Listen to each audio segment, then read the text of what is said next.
Hello students, welcome to physics 7 classes. मैं अखिलेश आनंद आज आप लोगों को डायमेंशन के एक नए अध्याय जिसको आप कह सकते हैं यूजेज ऑफ डायमेंशन के दूसरे कॉन्सेप्ट में हम लोग आ गए, है ना। तो पहला कॉन्सेप्ट था प्रिंसिपल ऑफ होमोजेनिटी, दूसरा कॉन्सेप्ट है वो यहाँ पर लिखे हुए हैं हम, deducing relation among physical quantity. Physical quantity के बीच रिलेशन का एक मान प्राप्त करिए, है ना। ठीक है, तो यहाँ वो रिलेशन यहाँ स्टेटमेंट में दिया हुआ है। ऐसा माना गया कि टाइम पीरियड सिंपल पेंडुलम का, we assume that the time period of simple pendulum depend कर रहा है किस पर, length of string, mass of bob और ग्रेविटेशनल एक्सेलरेशन पर। तो यहाँ देखिए चार फैक्टर हो गया। एक टाइम पीरियड हो गया जिसको कैपिटल टी कहिए, एक लेंथ ऑफ स्ट्रिंग हो गया, इसको आप स्मॉल एल कह दीजिए, एक मास ऑफ बॉब हो गया, इसको स्मॉल एम कह दीजिए, और एक ग्रेविटेशनल एक्सेलरेशन हो गया, इसको जी कहिए। तो इस सब में एक रिलेशन एस्टेब्लिश करना है। इसी को रिलेशन को एस्टेब्लिश करने का जो तरीका है वो अगर आ गया तो उसी कॉन्सेप्ट को ये नाम देते हैं और प्रॉब्लम आसानी से इस कॉन्सेप्ट पर आप बना सकते हैं। ठीक है ना। तो सबसे पहले यहाँ पर आपको हम डिड्यूसिंग जो रिलेशन एमॉन्ग फिजिकल क्वांटिटी है उसको एक्सप्रेस करते हैं अकॉर्डिंग टू द क्वेश्चन। तो सबसे पहला चीज़ आप इसमें कह सकते हैं कि यहाँ पर एक सिंपल पेंडुलम है। क्या है? Simple pendulum. और I know that and you know that कि सिंपल पेंडुलम का मतलब ये हुआ कि एक बॉब को एक स्ट्रिंग से आप अटैच कर दीजिए, ऐसे अटैच हो गया। अब जब ये बॉब अटैच हो गया तो ये बॉब ऑसिलेट करेगा। तो बॉब का जो ऑसिलेशन होगा वो इस प्रकार से होगा, है ना। बॉब का जो ऑसिलेशन होगा वो इस प्रकार से होगा। और आपको बता दें कि ये बॉब का ऑसिलेशन का जो टाइम पीरियड होगा, ठीक उसी टाइम पीरियड पर इसका मास हम मान लेते हैं एम है, लेंथ एल है, और यहाँ का ग्रेविटेशनल एक्सेलरेशन जी है। ठीक है ना। तो मतलब ये यही कंडीशन है, इसी का टाइम पीरियड आपको बताना है। अब सॉल्यूशन जब भी करते हैं तो उसका कुछ ना कुछ एक यूनिक रूट्स होता है, तरीका होता है, उसी को फॉलो भी आपको करना चाहिए ताकि प्रॉब्लम बने। क्योंकि ये ज़रूरी नहीं ना कि यही प्रॉब्लम आने वाला है, ये तो कॉन्सेप्ट है, कैसे बनाते कैसे हैं उसको देखना है। तो प्रॉपर उसी कॉन्सेप्ट को हम लोग प्रॉब्लम के माध्यम से समझ रहे हैं। अब यहाँ ध्यान दीजिए, सॉल्यूशन में कहिएगा क्या लिखेंगे, हम कहेंगे बहुत आसान है। सबसे पहले जो मेन इशू यहाँ है टाइम पीरियड इन फैक्टर पर डिपेंड कर रहा है। तो अकॉर्डिंग टू क्वेश्चन ये बात पहले लिख लीजिएगा, अकॉर्डिंग टू क्वेश्चन। क्वेश्चन के अकॉर्डिंग आप क्या कह सकते हैं कि टी जो है वो लेंथ ऑफ स्ट्रिंग पर डिपेंड कर रहा है, एल, फिर किस पर, मास पर, एम, फिर किस पर, ग्रेविटेशनल एक्सेलरेशन पर। अब ये लेंथ जो है वो एक्चुअल में इक्वेशन में आएगा कि नहीं आएगा, अभी तो ये तय नहीं हो पा रहा है। अगर वो आएगा तो एल का वैल्यू 1 होगा कि 2 होगा कि 3 होगा, माने एल स्क्वायर के फॉर्म में आएगा कि एल क्यू के फॉर्म में आएगा। नहीं आएगा तो एल पर पावर 0 कर देंगे। तो यहाँ एक अपने से अप्रॉक्सीमेटेड वैल्यू ले लेते हैं, इस पर ए कह देते हैं, इस पर बी कह देते हैं, इस पर सी। अगर एल का वैल्यू एल नहीं आया, लेंथ नहीं आया, तो ए का वैल्यू क्या हो जाएगा, 0। अगर एल 1 टाइम्स आया तो ए का वैल्यू 1 हो जाएगा। ठीक है ना। उसी तरह बी का वैल्यू है, सी का वैल्यू है। अब ये तीनों को कंबाइन कर लो आप। कंबाइन करते हैं तो क्या आएगा, कंबाइनिंग।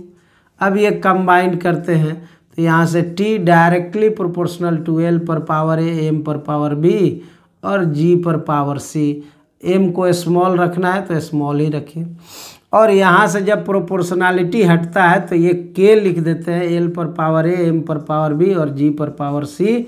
और आपको बता दें कि के जो है ये डायमेंशन लेस कांस्टेंट है, जो कि प्रोपोर्शनैलिटी कांस्टेंट के हटने के कारण हम लोग बराबर दिए, इसीलिए लिखे हुए हैं। ठीक है ना, तो ये इसका कोई मतलब नहीं हुआ, ये डायमेंशन लेस कांस्टेंट है। इसके बाद दूसरा बात है, यहाँ जब ऐसा सिचुएशन आप क्रिएट कर दिए तो कहिएगा अगला काम क्या करेंगे हम। अगला कुछ नहीं करना है, वही जो पहला में आप पढ़े थे, from principal of homogeneity. Principle of क्या, होमोजेनिटी। क्या पढ़ाया गया था प्रिंसिपल ऑफ होमोजेनिटी से आपको?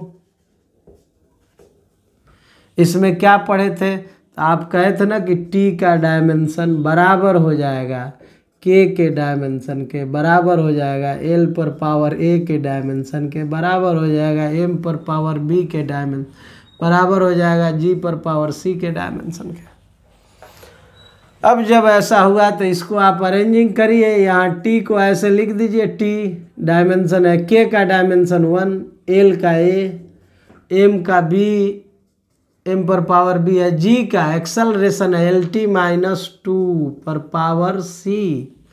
अभी उधर आप देख लीजिए एम है, एल है, टी है, इधर अकेले बेचारा टी है, तो इसको थोड़ा कंपनी दे देते हैं हम लोग। ऐसे लिखने से आपको कोई दिक्कत नहीं होगा। इधर पावर को इक्वेट कर लीजिए, तो ये पावर एम पर पावर कितना नज़र आ रहा है, केवल भी। एल पर पावर ए प्लस सी नज़र आ रहा है, और टी पर पावर -2c।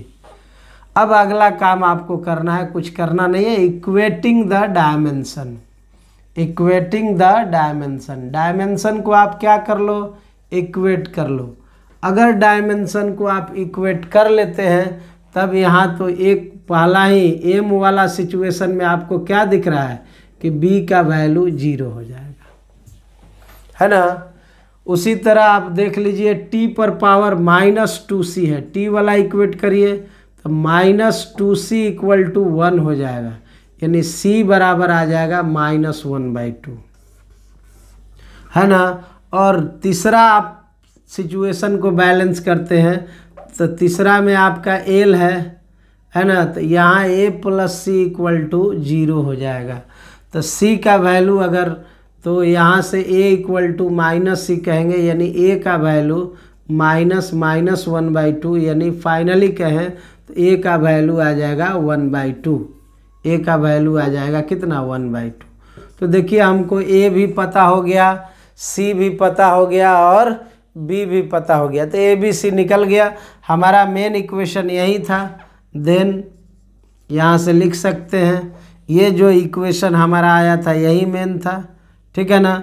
अब इस इक्वेशन से हम ये बात कह सकते हैं, from equation 1, then from equation first ये बात लिख सकते हैं कि t का वैल्यू k हुआ, l पर पावर a है, और a का वैल्यू 1/2 है, m पर पावर b है, और b का वैल्यू 0 है, और g पर पावर c है, और c का वैल्यू -1/2 है। तब t को अगर देखें तो k × l पर पावर ½ और m पर पावर 0 है तो उसका मतलब 1, और g पर पावर ½ है ना। तब t बराबर क्या दिखा दोस्त, k √l/g, है ना।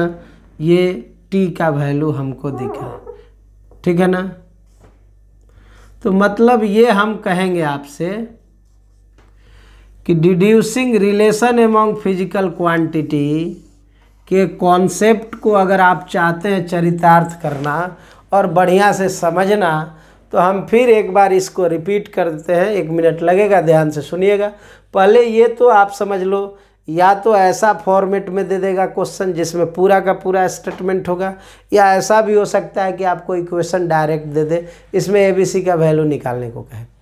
तो थोड़ा हम पैनिक इसको कर दिए हैं, ऐसा हो गया, ऐसा दे दिया। अगर ऐसा दे दिया तो आप ये काम करिएगा, अकॉर्डिंग टू क्वेश्चन एक रिलेशन लाइएगा, और जैसे ही रिलेशन आएगा आप लगाइएगा प्रिंसिपल ऑफ होमोजेनिटी, और प्रिंसिपल ऑफ होमोजेनिटी लगेगा, उसके बाद डायमेंशन को इक्वेट करिएगा।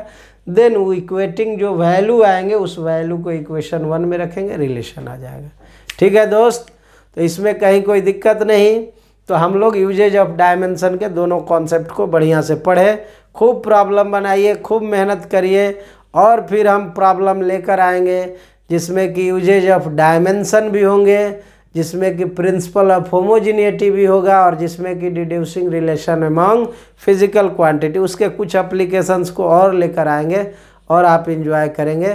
तब तक प्रॉब्लम बनाते रहिए, सब्सक्राइब ज़रूर कर दीजिएगा, दोस्तों को शेयर कर दीजिएगा, और अच्छा लगे तो लाइक भी कर दीजिएगा, ठीक है ना। ये हम लोगों का अपना पर्सनल वोटिंग है, ठीक है, हमेशा बोलते रहेंगे, ठीक है ना। खूब वीडियो देखते रहिए, इसको पढ़ते रहिए, कहीं कन्फ्यूज़न हो तो कमेंट बॉक्स वगैरह में लिखते रहिए। तब तक के लिए goodbye and thank you, love you again.